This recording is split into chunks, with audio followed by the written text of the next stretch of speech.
معجب يرمي الموبايل على الشامي بحفلته بالسويد. شو نظهر؟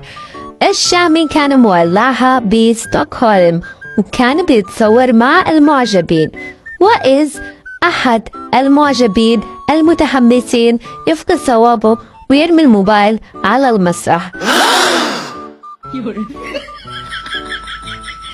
شو هالهبل؟